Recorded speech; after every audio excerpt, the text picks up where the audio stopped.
সাহাবীর সাহস হয় নাই, অথচ নবীর হাত ধরে বলেছেন আপনি যেতে পারবেন না মুনাফিকের জানাজার নামাজ পড়াতে। আল্লাহু আকবার।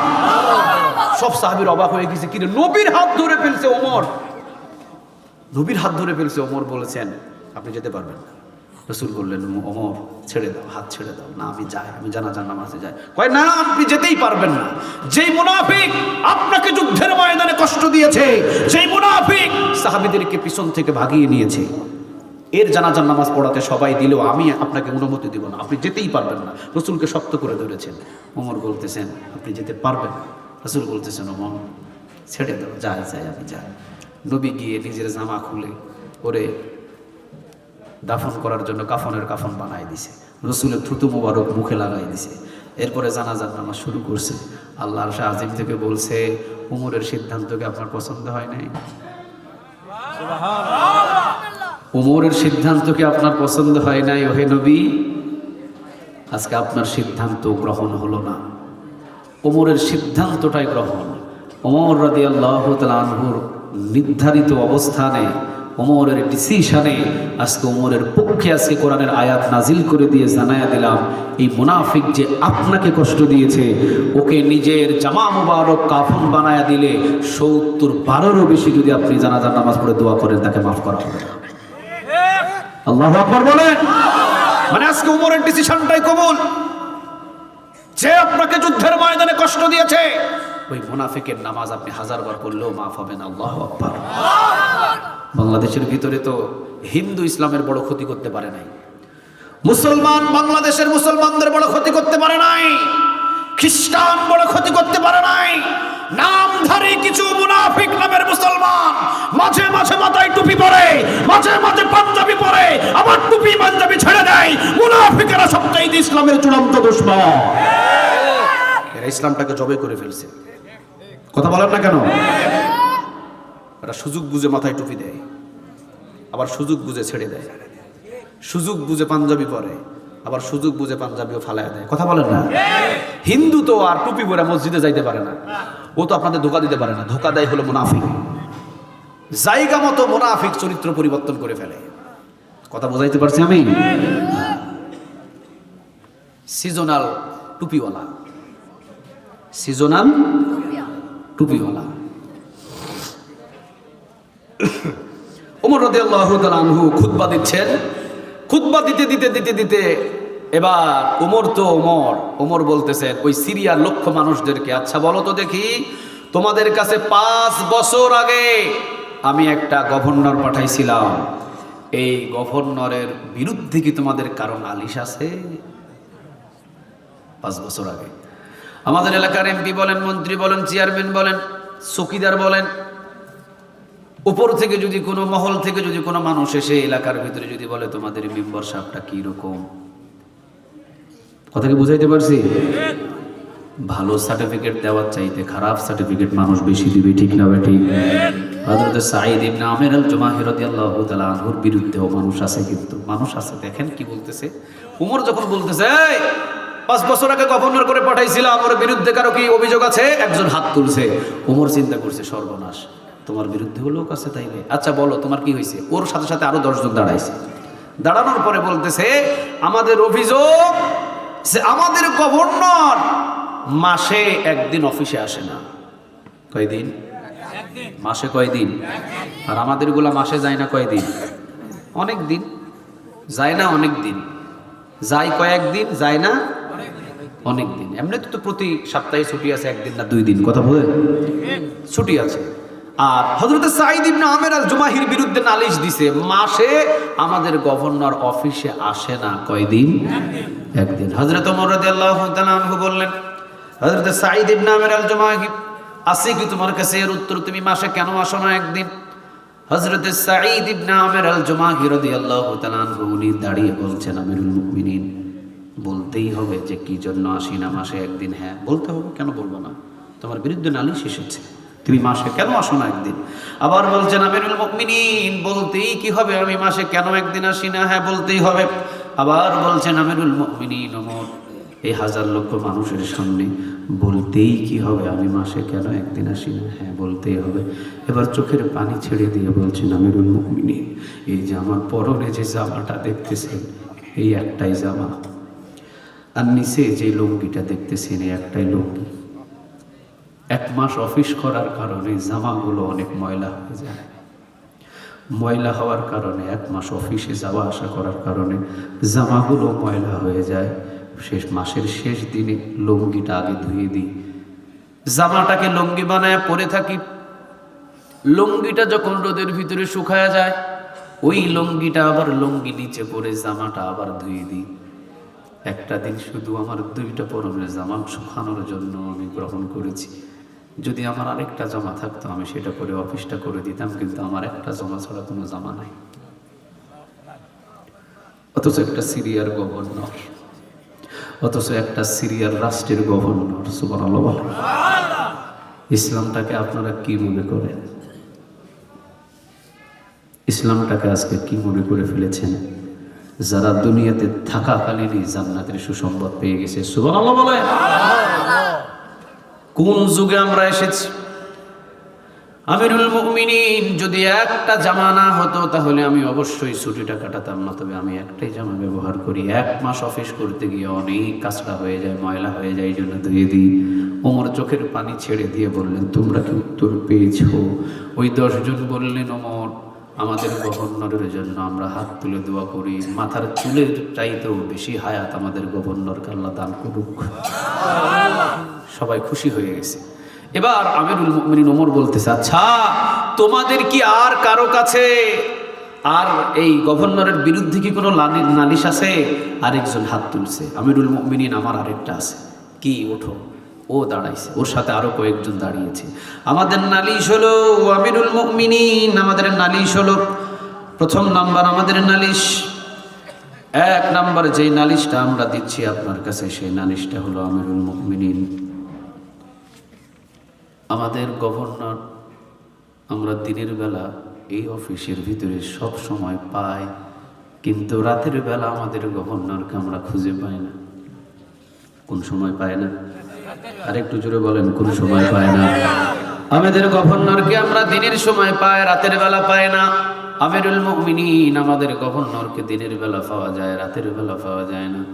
কেন রাতের বেলা পাওয়া যায় না? এইটা আমরা আজ পর্যন্ত জানতে পারলাম না, কোথায় থাকে আমাদের গভর্নর। এইটা জানার জন্য বড় আমাদের অভিযোগ। এবার আমিরুল মুমিনিন ওমর তাকে দাঁড় করিয়ে বললেন, হযরত সাঈদ ইবনে আমির আল জুমাহি রাদিয়াল্লাহু তাআলা আনহুকে, এই সিরিয়ার হিমসের গভর্নর, তোমার কাছে কি এইটার উত্তর আছে? এবার বলছেন ওমরের সামনে দাঁড়িয়ে আমিরুল মুমিনিন, সারা দিন তো আমি মানুষের গোলামি করলাম, সারা দিন তো আমি মানুষের দ্বারে দ্বারে মানুষের কর্মের কাজগুলো করে দিলাম, দায়িত্ব পালন করলাম। রাতের বেলা চাইলেও তো আমাকে কেউ নিতে পারবে না, কারণ রাতটা আমি ওয়াকফ করে দিয়েছি আমার মালিকের জন্য।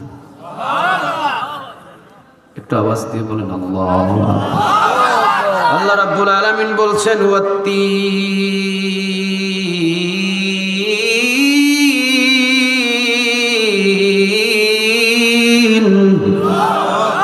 আল্লাহ রাব্বুল আলামিন ওই কথাটাই বলছেন, ওয়াত্তিনি ওয়াজ-যাইতুনি ওয়া তুরি সিনিন ওয়া হাযাল বালাদিল আমিন।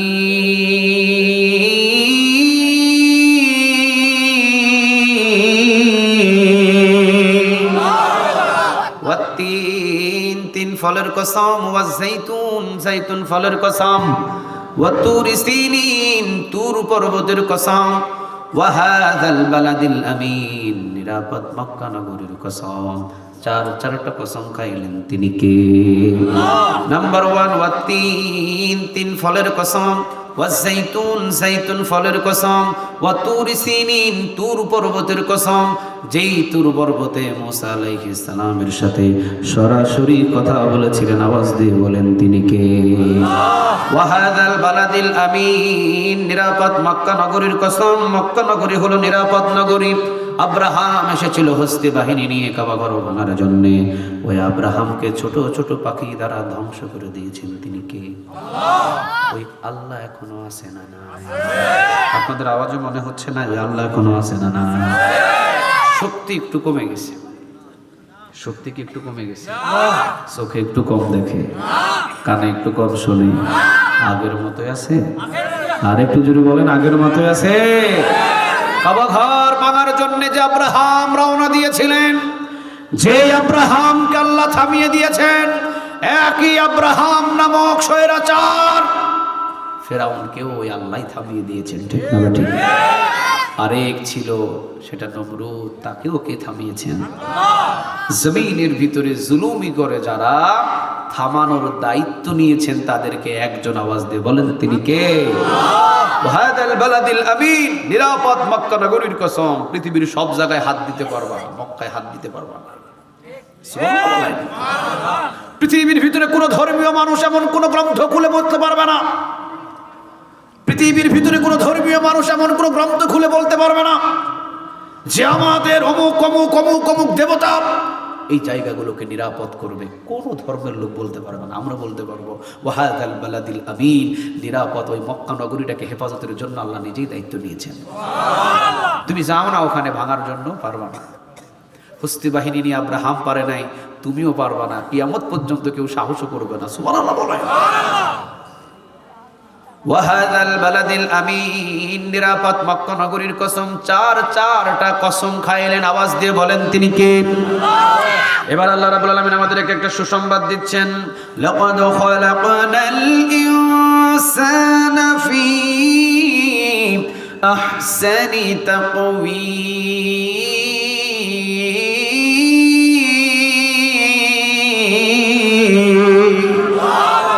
লাকাদ খালাকনাল ইনসানা ফি আহসানি তাকওয়ীম। বান্দা চারটা কসম খাওয়ার পরে আমি তোমাকে এবার বলছি, পৃথিবীর সবচেয়ে সুন্দর করে আকৃতি দিয়ে মহব্বত করে নিজ হাতে আমি আল্লাহ তোরে বানাইছি।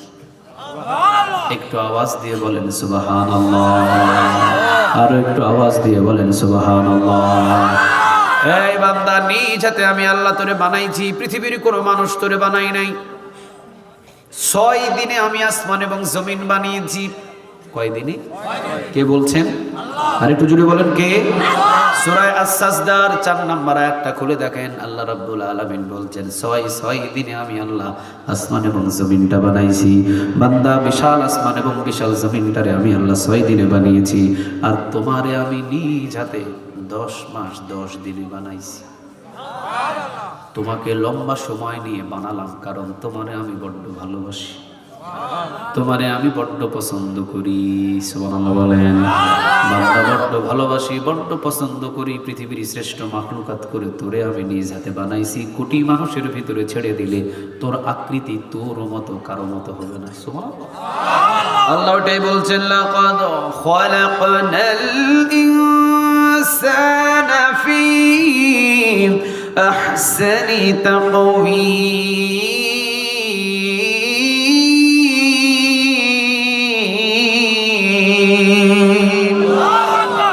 সবচাইতে সুন্দর অবয়ব গঠন দিয়ে, সুরত দিয়ে, সুন্দর করে আকৃতি দিয়ে আমি আল্লাহ তোরে বানাইছি। এবার বলেন, আমাদের সবাইরে বানাইছেন তিনি কে? আর জোরে আওয়াজ দিয়ে বলেন তিনি কে? তাহলে আপন আপনার কে? ছেলে, মেয়ে, বিবি, শ্বশুর, শাশুড়ি, নেতা, নেত্রী, কথা বলেন না কেন? অফিসের বস, বক্তা, খতিব, কে? আরো জোরে আওয়াজ দিয়ে বলতে হবে কে? আল্লাহ বলছেন, নিজ হাতে আমি তোমাকে বানিয়েছি। পৃথিবীর কোনো মানুষ তোমাকে বানায় নাই, যত্ন করে আমি তোমারে বানিয়েছি। শুধু বানাই নাই, মায়ের গর্ভ থেকে বাহির হওয়ার 6 মাস আগে তোমার খাবারের ব্যবস্থা আমি করেছি। ঠান্ডার রাতে তোমার খাবার গরম করলেও ঠান্ডা হয়ে যায়।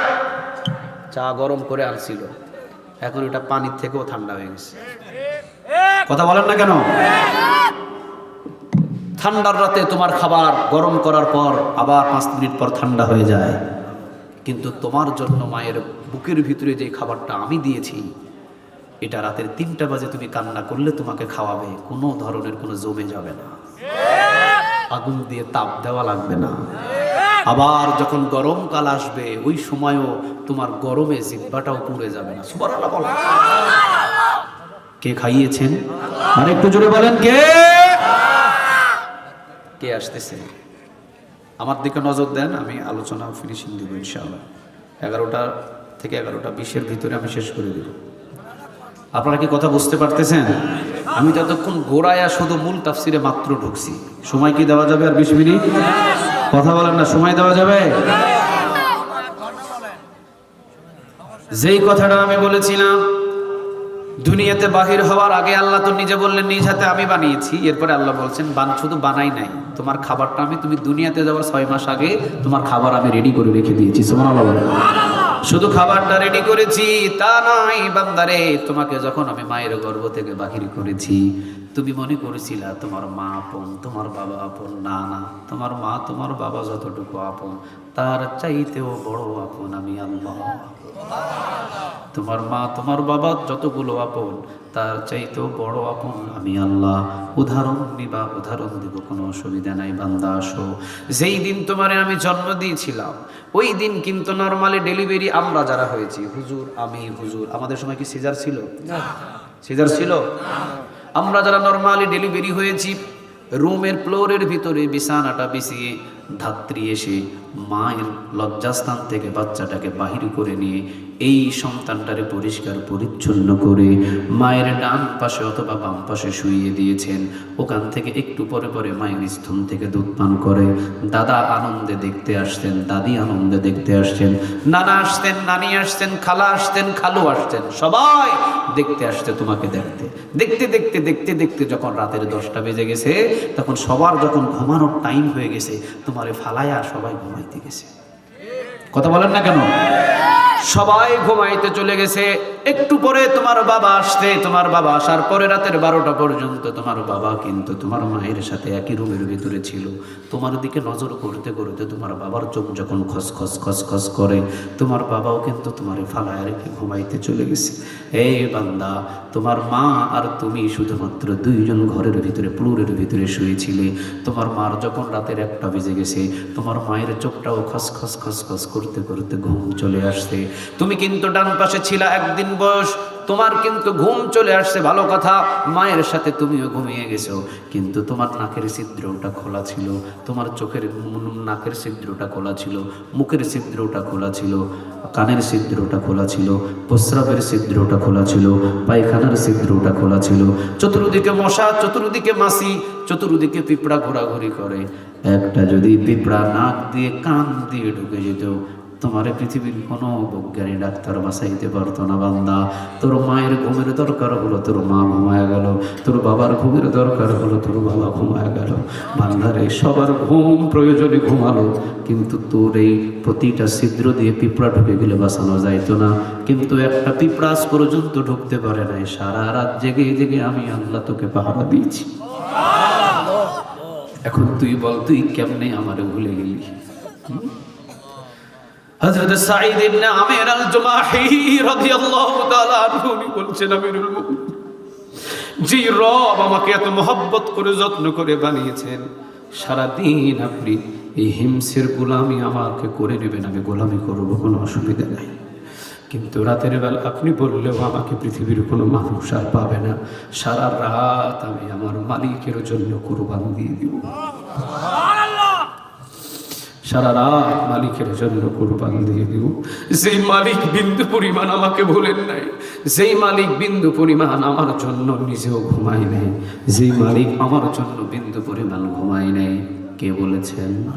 আরেকটু জোরে বলেন, কে? প্রমাণ আয়াতুল কুরসি, আল্লাহু লা ইলাহা ইল্লা হুয়া আল হাইয়ুল কাইয়্যুম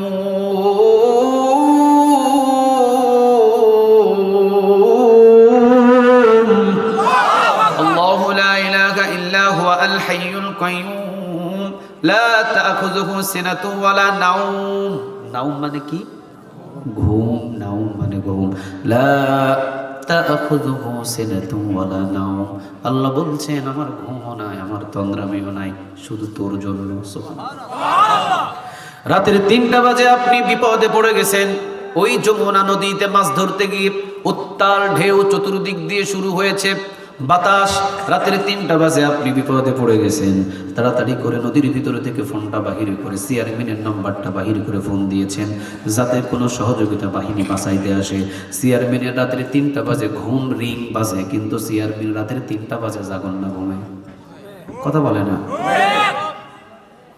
তাড়াতাড়ি মেম্বর সাহেবের ফোন দিয়েছেন রাতের 3টা বাজে বাঁচার জন্য। এখন মেম্বর সাহেব রাতের 3টা বাজে জাগন না, ঘুমে। নিজের বিবির ফোন দিয়েছেন, নিজের বিবিও ঘুমে। নিজের ছেলে, নিজের মেয়ে, নিজের বিবি, নিজের শ্বশুর শাশুড়ি সবাই ফোন দিয়েছেন, ঘুমে। আল্লাহ বলছেন বান্দারে, এ রাতের 3টা বাজে আমি আল্লাহ যদি ঘুমায় থাকি তোরে কে বাঁচাবে? বল, তোকে কে বাঁচাবে রাতের 3টা বাজে? এই জন্য আমি 1 সেকেন্ডের জন্য ঘুমাই নাই। তুই শুধু ডাকতে দেরি হবে, আমি তোর ডাকে সাড়া দিতে দেরি করব না। বান্দা, পৃথিবীতে যত আপন তোর আছে, সবচাইতে আপন একজন, তিনি কে? এই জন্য আল্লাহ দুঃখ করে আমাদেরকে ডেকে ডেকে বলছে, বান্দা তোর মাকে মা মা বলে ডাকিস, কোনো অসুবিধা নাই। তোর বাবাকে বাবা বলে ডাক, কোনো অসুবিধা নাই। আমি নিষেধ করব না, মাকে ডাক। মা মা মা মা বলে ডাকলে মা খুশি হয়ে যায়। বাবাকে বাবা বাবা বাবা বাবা বলে ডাকলে বাবা খুশি হয়ে যায়। বান্দা বল, আমি আল্লাহ কি এমন দোষ করলাম? সারাদিন একটাবার আমি আল্লাহকে একবার ডাকি? আমি কি এমন দোষ করলাম তোর সারাদিনে একবার আমাকে আল্লাহ বলে ডাক দিবি? কি দোষ করলাম এমন আমি তোর? অথচ আমি ছাড়া তোর কেউ ছিল না। আল্লাহ ওই কথাটাই বলতেছেন, লাকাদ খালাকনাল ইনসানা ফি আহসানি তাকওয়িম। বড় যত্ন করে, বড় মহব্বত করে, বড় ভালোবাসা আমি তোরে বানাইছি। কোনদিন যদি তোর সময় হয়, কোনদিন যদি তোর সময় হয়, বান্দা আসিস আমার কাছে, আমার দরজা তোর জন্য সব সময় খোলা রেখে দিয়েছি। কোনদিন যদি সময় হয়, আসিস আমার কাছে, কোনো অসুবিধা নেই। কোনদিন যদি সময় হয়, আসিস আমার দরবারে, কোনো অসুবিধা নাই। কোনদিন যদি সময় হয়, আমার কাছে আসিস, কোন মসজিদের কর্নারে বসিস, চুপি চুপি বলিস, বলতে দেরি হবে, আমি আল্লাহ মাফ করতে দেরি করব না। বরং যত্ন করে, মহব্বত করে, ভালোবেসে বানাইছেন। আওয়াজ দিয়ে বলেন তিনি কে? কি জন্য বড় মহব্বত? কারণ তুই যে দুনিয়াতে গুনাহ করেছিস, তুই বাঁচার অধিকার হারিয়ে ফেলেছিস, এরপরেও আমি তোরে বাঁচায় রাখছি। কথা বলেন না কেন? আমরা এখানে যত মানুষ আছি, যত গুনাহ করেছি, এই বক্তা সাহেব যত গুনাহ করেছে, আমার ডান পাশের হুজুর যত গুনাহ করেছে, বাম পাশের মুরব্বী যত গুনাহ করেছে, ভাইজান যত গুনাহ করেছে, মাইকালা যত গুনাহ করেছে, মাহফিল কমিটি যত গুনাহ করেছে, আমরা কিন্তু বাঁচার অধিকার বহু আগে হারায় ফেলছি। কিন্তু আল্লাহ বলতেছেন আমি মারি নাই। কারণ আমি মারি নাই। কেন মারি নাই জানোস? গুনাহ যখন করেছিলি, আযাব কিন্তু তোকে গ্রেফতার করার জন্য চলে এসেছিল। ফেরেশতারা নিয়ে ধরবে, ইন দ্য মিন টাইম ফেরেশতাদের নিষেধ করে দিয়েছি, আর একটা বার সুযোগ দে। এই সুযোগ দিতে দিতে বান্দা, তোর যত গুনাহ আছে সব গুনাহগুলো আমি রহমতের চাদর দিয়ে ঢেকে রেখেছি। পৃথিবীর কোনো মানুষদেরকে জানতে দিই নাই। কারণ আমি আল্লাহ তোরে বড্ড করে ভালোবেসে মহব্বত করে বানাইছি। সুবহানাল্লাহ। কোনো একদিন যদি সময় পেয়ে আমি আল্লাহর কাছে এসে যদি বলো, মাহফিলে দরজায় বসে আল্লাহ মাফ করে দাও, আল্লাহ বলে চাইতে দেরি হবে, পৃথিবীর কারো কাছে কৈফত আমি দিব না, মাফ করে দিব। তোমার দুনিয়াতে একটা দরখাস্ত দিলে বহু সাইনের দরকার হয়। আমি আল্লাহর কাছে তুমি যদি মাফ চাও, আমি কোনো সাইন কারণ নেব না, বিনা সাইনে তোমার গুনাহ মাফ করে দেব। এই বান্দা, মাফ করবো যে মাফ করবো তা না, যতগুলো গুনাহ ছিল যদি মাফের মতো মাফ চাও, গুনাহগুলোরে নেক বানায় আমল নামায় জমা করে দিব। সূরা ফুরকানের ভিতরে আল্লাহ বলছেন গুনাহগুলোরে নেক বানায়া জমা করে দিব। সুবহানাল্লাহ বলেন। তাহলে এই ভালোবাসা আমাদের প্রতি কার? আর একটু আওয়াজ দিয়ে বলেন কার? তাহলে আল্লাহ রাব্বুল আলামিন এখানে আরেকটা ঘটনা বলছেন, কান খাড়া করে শুনেন। লাকাদ খালাকনাল ইনসানা ফি আহসানি তাকওয়ীম।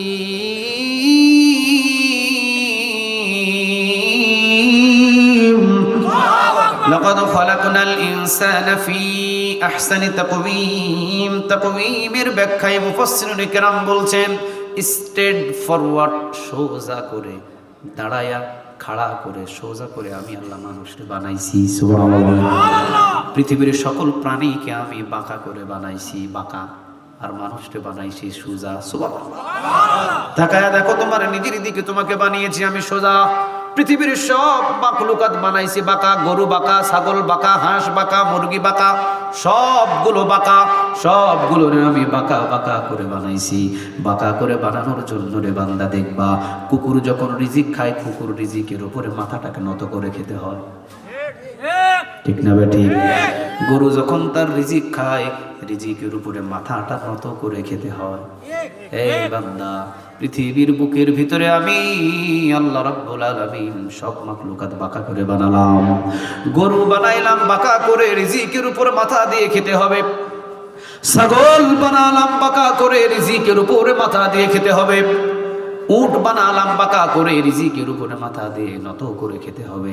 তাকওয়ীমের ব্যাখ্যায় বলছেন, তোরে আমি সোজা করে বানাইছি। রিজিকের উপরে মাথা দিয়ে খাওয়ার দরকার নাই, রিজিক হাত দিয়ে ধরে সোজা মুখের ভিতরে ঢোকাবি, মাথা সোজা করে খাবি, মাথা নত করবি তো আমি আল্লাহর সামনে নত করবি। কে বলছেন? কে বলছেন? আর একটা আওয়াজ দিয়ে বলেন কে? লাকাদ খালাকনাল ইনসানা ফি আহসানি তাকওয়ীম। সোজা করে বানাইছি আমি তোরে, মাথা নত করবি আমি আল্লাহর দরবারে। মাথা নত মাজারে কখনো হবে না। এই বান্দা, মাথা নত কখনো পীরের পায়ে হবে না। বান্দা, মাথা নত পৃথিবীর কোনো নেতার সামনে হবে না। কথা বলেন না কেন? কোনো বাজারে নয়, কোন পীর সাহেবের দরবারে নয়, কোন জালিমের কাছে নয়, কোন নেতার কাছে মাথা নত নয়। স্বৈরাচারের সামনে মাথা দাঁড়িয়ে কথা বলবি, মাথা নত আমি আল্লাহর কাছেই করবি, ঠিক না ঠিক?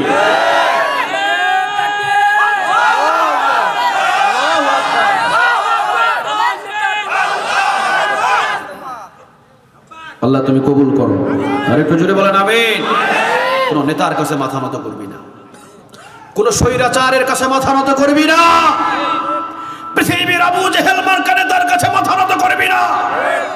তোকে বানাইছে আমি সোজা করে। কোন নবী কোন স্বৈরাচারের কাছে মাথা নত করে নাই। কথা বলেন না কেন? একজন নবী মক্কার ভিতরে লড়ে গেছেন ইসলামের পক্ষে, কাফেরের সংখ্যা লক্ষ লক্ষ। একজন নবী মাথা সোজা করে কাফেরের বিরুদ্ধে লড়ে গেছেন, মাথা নত করেন নাই। ইব্রাহিম আলাইহিস সালাম আগুনের ভিতরে জ্বলেছেন, তারপরেও নমরুদের কাছে মাথা নত করেন নাই, ঠিক না ঠিক? তুমি কেমন নেতা? তোমার নেতা কেমন যে নেতার সামনে দাঁড়ালে তোমাকে মাথা নত করতে হয়? নেতা চুরি করলেও তুমি তাকে চোর বলতে পারো না, নেতা ডাকাতি করলেও তুমি তাকে ডাকাত বলতে পারো না, নেতা খুন করলেও তুমি তাকে খুন বলতে পারো না, নেতা জেনা করলেও তুমি তাকে জেনাকারী করতে পারো না। বোঝা যায় তোমার মুখে লাগাম দিয়ে তুমি নেতার কাছে মাথা নত করে দিয়েছো। তোমার মতো ইমানদারের দরকার নাই, মাথা নত হবে এক মালিকের সামনে, ঠিক না ঠিক? আল্লাহ ওই বান্দাদেরকে যাচাই করে জান্নাতে ঢুকাবেন। সুবহানাল্লাহ বলেন। তোমার একটা সরকারি চাকরি দেওয়ার জন্য শুধু খালি একটা নোটিশ পাঠাইছে, তুমি স্বৈরাচারের পক্ষে কোন গুণগান গাওয়া শুরু করছো। তুমি তো স্বৈরাচারের কাছে মাথা নত করে দিয়েছো। আল্লাহ বলতেছেন এই জন্য তোরে বানাইছিলাম আমি, হ্যাঁ, এত মহব্বত করে এই জন্য বানাইছিলাম। আহা, যে খুনি, যে ডাকাতি, যে বাটপা, তার পক্ষে গুণগান গাওয়ার জন্য আমি তোরে বানাইছিলাম। চিনলি না তুই। আল্লাহ যেন আমাদের সবাইকে বুঝদান করে, বলেন আমিন। আর একটু আওয়াজ দিয়ে বলেন আমিন। তাহলে স্ট্রেট ফরওয়ার্ড, সোজা করে সুন্দর করে আমাদেরকে বানাইছেন তিনি কে? আর একটু জোরে বলেন তিনি কে? আপনারা বলেন এখন মাথা নত কার কাছে করব? রাজি আছেন তো সবাই? কথা বলেন, রাজি আছেন তো সবাই?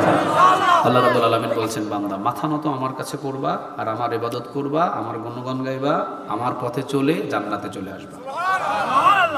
এখন আমরা যদি বলি আল্লাহ জান্নাতে যাওয়ার জন্য তো এখন আমাদের কাছে নবী নাই, তো আমরা কি দেখে জান্নাতে যাব? আল্লাহ বলছেন সূরা ইব্রাহিমের 1 নম্বর আয়াত, কিতাবুন আনজালনাহু ইলাইকা লিতুখরিজান নাসা মিনাজ যুলুমাতি ইলান নূর, তোমাদেরকে অন্ধকার পথ থেকে জান্নাতের পথ দেখানোর জন্যই আমি কোরআন নাজিল করেছি।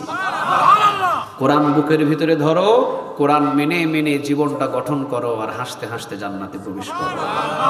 সবাই রাজি আছেন তো? আর একটু জুড়ে বলেন রাজি আছেন তো? এত মহব্বত করে যিনি বানাইছেন, রোদের সময় রোদ দেন, বৃষ্টির যখন দরকার হয় তিনি বৃষ্টি দেন, আর আইন মানবেন ডক্টর কামালের? কথা বলেন না কেন? কথা কি বুঝতেছেন আমার? আপনি ডক্টর কামাল সাহেবের সংবিধান কেন মানতে যাবেন? আপনাকে তো আল্লাহ বানিয়েছেন, আল্লাহ কি সংবিধান দেন নাই? আর একটু জোরে বলেন না কেন দেন নাই? আপনি আল্লাহর বিধান, আল্লাহর সংবিধান মানবেন। আপনি কেন ডক্টর কামাল সাহেবের সংবিধান মানবেন? ডক্টর কামাল সাহেব তো আপনাকে বৃষ্টি দেয় নাই। ডক্টর কামাল সাহেব তো আপনাকে নিঃশ্বাস ছাড়ার পরে নিঃশ্বাস নেওয়ার শক্তি দেন নাই। ডক্টর কামাল সাহেব তো আপনাকে জন্ম দেন নাই। ডক্টর কামাল সাহেব তো জমিন থেকে ধান রোপণ করে এসেছেন, সেই ধান গাছটা বড় করে একটু পরে সেখানের পেটের ভিতরে ধান দিয়ে, রোদ দিয়ে, বৃষ্টি দিয়ে, চাল দিয়ে ওখান থেকে বাড়িতে এনে ভাত বানায়া কামাল সাহেব তো আপনারে খাওয়াই নাই। কুমড়া বিচি রোপণ করলেন, আর কুমড়া বিচি থেকে গাছ উঠে এটা 50 হাত লম্বা হয়ে প্রতিদিন কুমড়া খাইতেছেন, কে দিল এটা তো আপনি দেখেন নাই? ডক্টর কামাল দিছিল? কথা বলেন না কেন? তাহলে ওর সংবিধান কেন আপনি মানবেন? আপনি না মুসলমান? আল্লাহ তো নিজেই বলছেন, গ্রন্থ আমি দিয়েছি, ইনিল হুকমু ইল্লা লিল্লাহ, সৃষ্টি যে করেছে রব, আইনও চলবে সেই রবে। এই জমিন আমি বানিয়েছি। নাকি ডক্টর কামাল সাহেবের জমিন? কথা বলেন না কেন? ডক্টর ইউনূসের জমিন? কার জমিন? আমার জমিন, আপনার জমিন। জমিনের মালিক কে? আল্লাহ বলছেন আমি জমিনের মালিক, আমি এর জমিনের মালিক। তাবারাকাল্লাযী বিয়াদিহিল মুলক ওয়া হুয়া আলা কুল্লি শাইইন কাদির। সূরা মুলকের 1 নম্বরে গিয়ে তালাশ করেন, আল্লাহ বলছেন রাজত্ব আমার, তো আমার রাজত্বের ভিতরে তো আমারই আইন চলবে। কেন ইংরেজদের আইন চলবে? কেন হিন্দুস্তানের আইন চলবে? কেন ওদের আইন কেন চলবে? আমি আল্লাহর কোরআনের আইন বাস্তবায়ন করো, শান্তি চলে আসবে। সুবহানাল্লাহ। বাড়িতে গিয়ে বললেন, একটা আওয়াজ দিয়ে বলা যায় না সুবহানাল্লাহ? তুমি যাকে নবী হিসাবে মানো, ওই নবীও ছিলেন প্রধানমন্ত্রী, ওই নবী এই কোরআন দিয়ে রাষ্ট্র পরিচালনা করেছে। নবীর পরে আবু বকর রাষ্ট্র পরিচালনা করেছে কোরআন দিয়ে, ওমর করছে, ওসমান করছে, আলী করছে। তো তুমি কোথাকার মুসলমান? তুমি বলো আমরা শরিয়া বিশ্বাস করি না। তুমি শরিয়া বিশ্বাস না করলে তুমি তো মুসলমানই না। কথা বলেন না কেন?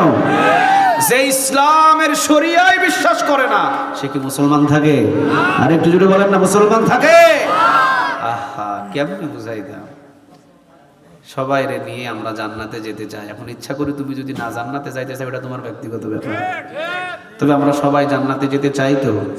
আর একটু জোরে বলেন, জান্নাতে যেতে চাই তো? যত্ন করে মহব্বত করে আল্লাহ বানায়া দুনিয়াতে ছেড়ে দিয়ে তার গ্রন্থ মানতে বলতেছেন, আর আপনি এটা বাদ দিয়ে আপনি মানুষের বানানো আইনের পিছনে ছুটতেছেন। আপনার কাছে এটা ভালো লাগে না? আল্লাহ যেন আমাদের সবাইকে কোরআন নিয়ে জীবন গঠন করার তৌফিক দান করে, বলেন আমিন। আর একটু জোরে বলতে হবে আমিন। ওয়াখির দাওয়ানা আনিল হামদুলিল্লাহি রাব্বিল আলামিন। আসসালামু আলাইকুম ওয়া রাহমাতুল্লাহি তাআলা ওয়া বারাকাতুহু।